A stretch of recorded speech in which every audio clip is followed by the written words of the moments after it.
کرۂ زمین پر قدم رکھتے ہی انسان اس فطرت کو سمجھنے اور اس کے اسرار و رموز جاننے کی جستجو میں لگ گیا۔ دنیا میں ایک زمانہ ایسا گزرا ہے کہ جب تاریخ عالم میں معجزات کا بڑا ذکر ہوا۔ یہ معجزات انسانی استدلال اور منطق پر حاوی تھے۔ بے شک معجزے کی تعریف یہی ہے کہ کوئی ایسی بات یا ایسا واقعہ جو انسانی زندگی میں ظہور پذیر ہوا مگر بنی نوع انسان کے پاس اس کی کوئی تشریح نہ تھی۔ عہد قدیم کے معجزات کا آج کی جدید سائنسی روشنی میں تجزیہ کرنا نہایت مشکل کام ہے، کیونکہ ہم ماضی میں پلٹ کر نہیں جا سکتے۔ تاہم چند معجزات ایسے ہیں کہ جنہیں پرکھا بھی گیا ہے اور ان کی تصدیق بھی کی گئی ہے۔ انہی معجزات میں سے ایک حضرت موسیٰ علیہ السلام کا عصا کو سمندر پر مارنا، پانی کا معجزانہ طور پر پھٹ کر ان کو راستہ دینا، اور فرعون کا اس کے لشکر سمیت دریائے نیل میں غرق ہونے کا معجزہ بھی ہے، جسے ہم سب کی اس ویڈیو میں ایک سائنسی توجیہ کے ساتھ آپ کے سامنے رکھیں گے۔ مگر ویڈیو کی باقاعدہ شروعات سے پہلے آپ ریڈ بٹن پر کلک کر کے اور بیل آئیکن کو پریس کر کے ہم سب کے سبسکرائبرز بننا مت بھولیے، تاکہ ایسی تاریخی، معلوماتی اور اسلامی ویڈیوز آپ کو روزانہ کی بنیاد پر ملتی رہیں۔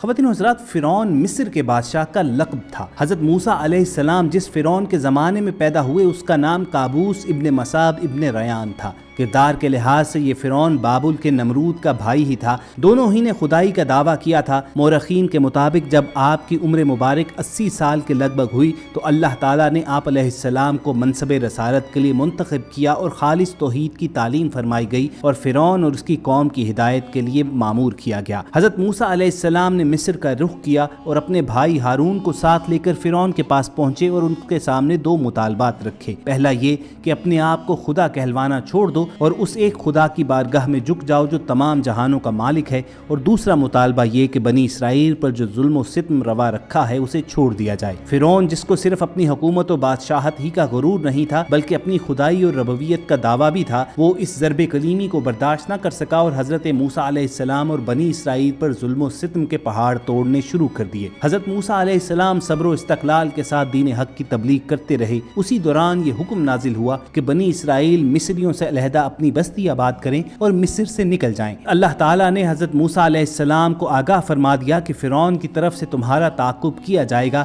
لیکن وہ اپنے لشکر سمیت غرقاب ہوگا، اور ہوا بھی یہی۔ آپ علیہ السلام مصر سے اپنے ساتھیوں کے ساتھ روانہ ہوئے تو پیچھے پیچھے فرعون اپنے لاؤ لشکر سمیت تعاقب کر رہا تھا۔ جب بحر کلزم کے قریب حضرت موسیٰ علیہ السلام پہنچے تو آپ نے اللہ کے حکم کے مطابق اپنے عصا کو پانی پر مارا، جس سے سمندر میں ایک خشک گزرگاہ بن گئی اور آپ اپنے ساتھیوں سمیت وہاں سے گزر گئے۔ ادھر جب فرعون تعاقب کرتا ہوا اسی راستے سے گزرنے لگا تو اللہ نے پانی کے شگاف کو دوبارہ ملا دیا۔ اس طرح فرعون اپنے تمام کر و فر کے ساتھ ہمیشہ ہمیشہ کے لیے غرق ہو گیا۔ اللہ کی اس مدد کا ذکر قرآن میں کچھ یوں آتا ہے: اور ہم نے موسیٰ کو حکم دیا سمندر میں اپنے ساتھیوں کے ہمراہ اتر جاؤ، اسے 2 حصوں میں بانٹ دیا اور ہم باقیوں کو اس تک لے آئے۔ پچھلے زمانوں میں قرآن کے بعض شارحین نے اس کو غالباً فلکیاتی اسباب کی بنا پر ایک مد و جزر کا واقعہ خیال کیا، بعض نے اس کو کسی دور افتادہ مقام پر ہونے والے آتش فشانی عمل سے متعلق ایک زلزلہ سمجھا، لیکن یہ سب کچھ ایک خالص مفروضہ ہے۔ حضرت موسیٰ علیہ السلام اور بنی اسرائیل کا سمندر سے گزرنے کا واقعہ بہت سی تحریروں اور سائنسی مطالعوں کا موضوع رہا ہے۔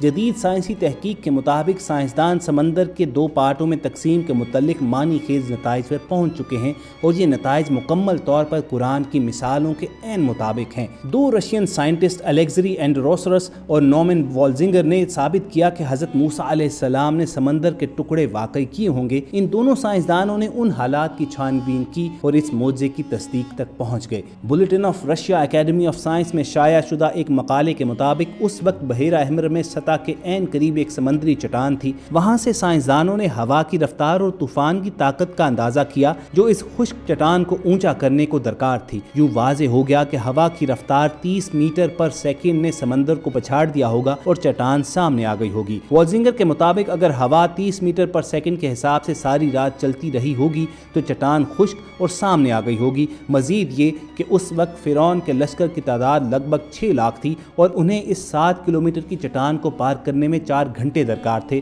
جبکہ پانی نے آدھے گھنٹے میں واپس آ جانا تھا۔ اس معجزے کو سائنس کے قوانین کی روشنی روشنی میں بھی جانچا گیا تو سائنسدان اس نتیجے پر پہنچے کہ ہم مانتے ہیں کہ خدا فزکس کے قوانین کے ذریعے زمین پر حکومت کر رہا ہے، لہٰذا اس بات کو فراموش نہیں کرنا چاہیے کہ خدا جب چاہے کیسے بھی حالات پیدا کر سکتا ہے۔ یہاں موجزانہ پہلو یہ ہے کہ یہ سب واقعات یعنی ہوا کی رفتار، وقت اور جگہ سب حضرت موسیٰ علیہ السلام کے گروہ کے پہنچنے پر ہی رونما ہوئے۔ پانی کا سکڑنا اور فرعون کے لشکر کے سمندر پار کرنے پر پانی کا واپس آ جانا اس بات کی واضح مثال ہے کہ یہ واقعہ سراسر معجزہ ہے۔ یہ سائنسی مظہر قدرت جس کا ذکر قرآن میں آیا ہے، اس کی تصدیق جدید سائنس نے بھی کر دی ہے۔ سمندر کے حضرت موسیٰ علیہ السلام کو راستہ دینے کے معجزے کے حوالے سے حال ہی میں ہونے والی تحقیق کے مطابق بحری سائنس کے ماہرین اس بات کی توثیق کرتے ہیں کہ انتہائی تیز رفتار ہوائیں اتنی طاقت رکھتی ہیں کہ دریا یا سمندر کے کسی مخصوص حصے سے پانی کو اڑا کر اس جگہ کو بالکل خشک بنا دیں، اور یہ جگہ دریا کے کسی بھی حصے میں ہو سکتی ہے۔ ماہرین کو اس تحقیق کی سند اس وقت ملی جب تاریخی موسمیاتی ریکارڈ کے مطابق سن 1882 میں ایسے ہی ایک طوفان نے دریائے نیل کو ایک بار پھر دو حصوں میں تقسیم کیا تھا اور بیچ میں ایک خشک راستہ ابھر آیا تھا۔ طوفان کی شدت کم ہونے کے بعد پانی واپس اپنی جگہ پر آ گیا تھا، اور ایسا ہی ایک اور واقعہ چند برس قبل جزائر کیریبین میں بھی دیکھنے میں آیا، جب ارما نامی طوفان نے جزائر کیریبین میں بہاماس کے علاقے میں موجود سمندر بالکل خشک کر دیا تھا اور سمندر کی تہہ ایک راستے کی صورت نمودار ہوئی۔ یہاں طوفان کی شدت سے سمندر کا پانی اڑ گیا اور سمندر کا مذکورہ حصہ خشک دکھائی دینے لگا، تاہم طوفان کے گزر جانے کے بعد سمندر واپس اپنی معمول کی حالت پر آ گیا۔ اسی سے ملتی جلتی تحقیق انجینئر کارل ڈیوز نے بھی کی، جو پبلک لائبریری آف سائنس کے جریدے میں شائع کی گئی۔ اس تحقیق میں انجینئر کارل ڈیوز کا کہنا تھا کہ سمندر میں راستہ بن جانے کا واقعہ بالکل حقیقت ہے، کیونکہ ونڈ سیٹ ڈاؤن نامی ماحولیاتی کیفیت اس طرح کے حیرت انگیز واقعات کو جنم دے سکتی ہے۔ انہوں نے اپنی ریسرچ میں بتایا کہ مخصوص موسمی حالات میں 60 میل فی گھنٹہ سے زائد رفتار سے چلنے والی ہوائیں ایک جگہ رکے ہوئے پانی پر اس طرح دباؤ ڈالتی ہیں کہ یہ لہروں کی صورت میں اطراف کی جانب چلا جاتا ہے، جس کے باعث عین ممکن ہے کہ پانی بڑی لہروں کی صورت میں اپنی جگہ سے ہٹ جائے اور درمیان میں بہت کم پانی یا خشکی کا راستہ پیدا ہو جائے۔ البتہ ان کا خیال ہے کہ سمندر میں خشکی کا راستہ بننے کا تاریخی واقعہ بحیرہ احمر کی بجائے اس کے قریبی واقع تاریخی شہر تانیز کی ایک جھیل میں پیش آیا، جس میں تقریباً 4 کلومیٹر پر مشتمل خشک راستہ پیدا ہو گیا تھا۔ خواتین و حضرات، بہرحال جگہ اور وقت کے حوالے سے اختلاف تو ہو سکتا ہے، لیکن یہ تمام سائنسی شواہد اور ان تمام سائنسدانوں کی ریسرچز یہ ثابت کرتی ہیں کہ وہ قرآن کریم میں بیان کردہ حضرت موسیٰ علیہ السلام کے معجزے کو مانتے ہیں اور قرآن کریم کی حقانیت کا اعتراف کر رہے ہیں۔ کچھ عرصہ قبل تک سائنسدان اسے محض افسانہ ہی سمجھتے رہے، البتہ حال ہی میں ماہرین آثار قدیمہ اور محققین نے سمندر کی تہہ میں کچھ ایسے شواہد دریافت کیے کہ مغرب کے نامور سائنسدان بھی اس واقعے کو حقیقت ماننے پر مجبور ہوئے۔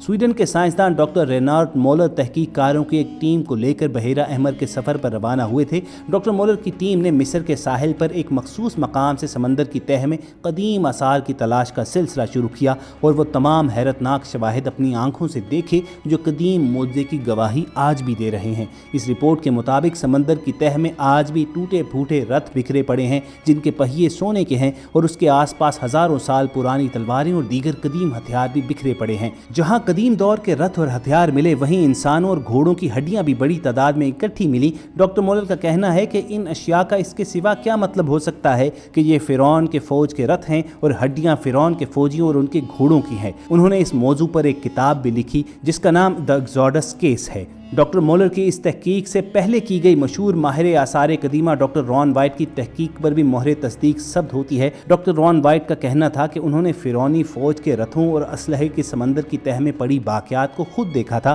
اور اس کے تصویری شواہد بھی اکٹھے کیے تھے۔ تو چاہے کوئی غیر مسلم ہو، اگر وہ اپنے تعصبات کی اینک اتار کر قرآن کریم میں بیان کردہ اس معجزے کا مطالعہ کرے تو وہ اس حقیقت کو ماننے پر مجبور ہو جائے گا کہ اللہ تعالیٰ کا فرمان بالکل حق اور سچ ہے۔ اللہ نے حضرت موسیٰ علیہ السلام کو حکم دیا کہ اپنا عصا پانی پر مارو، چنانچہ جب حضرت موسیٰ علیہ السلام نے بحیرہ کلزم کے پانی پر اپنی لاٹھی ماری تو اس میں سے راستہ بن گیا اور حضرت موسیٰ علیہ السلام بنی اسرائیل کے ساتھ بڑے آرام سے بحیرہ کلزم سے پار ہو گئے۔ یہ دیکھ کر فرعون نے اپنی فوج کو حکم دیا کہ تم بھی اسی راستے سے بحیرہ کلزم کو پار کر جاؤ، لیکن جب فرعون اور اس کی ساری فوج درمیان میں آ گئی تو اللہ کے حکم سے پانی دوبارہ اپنی اصلی حالت پر آ گیا اور فرعون اپنی فوج سمیت غرق ہو گیا۔ جب فرعون غرق ہونے لگا تو اس نے پکارا کہ میں موسیٰ کے خدا پر ایمان لاتا ہوں، لیکن یہ بعد از وقت تھا اور مصری ایسے کئی وعدے پہلے بھی کر چکے تھے۔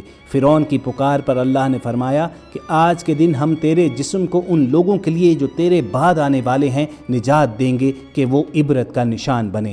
چنانچہ ہزاروں سال کے بعد فرعون کی لاش دریافت ہوئی اور اب وہ مصر کے عجائب خانہ میں موجود ہے اور لوگوں کے لیے عبرت کا سامان ہے۔ تو خواتین و حضرات، یہ تھی حضرت موسیٰ علیہ السلام کے اس معجزہ کی تفصیل اور سائنسی توجیحات جو ہم سب نے آپ کے سامنے رکھ دی۔ امید کرتے ہیں کہ آپ کو ہماری یہ کاوش پسند آئی ہوگی۔ اظہار پسندیدگی کا بہترین طریقہ ہے کہ آپ اسے لائک کر کے فیس بک اور واٹس ایپ کے ذریعے دوسرے لوگوں کے ساتھ شیئر کیجیے، اور ایسی ہی ویڈیوز فیوچر میں حاصل کرنے کے لیے ریڈ بٹن پر کلک کر کے اور بیل آئیکن کو پریس کر کے ہم سب کے سبسکرائبرز بن جائیے۔ بہت جلد دوبارہ ملاقات ہوگی۔ اپنا اور ارد گرد کے لوگوں کا خیال رکھیے اور ہم سب کے ساتھ جڑے رہیے۔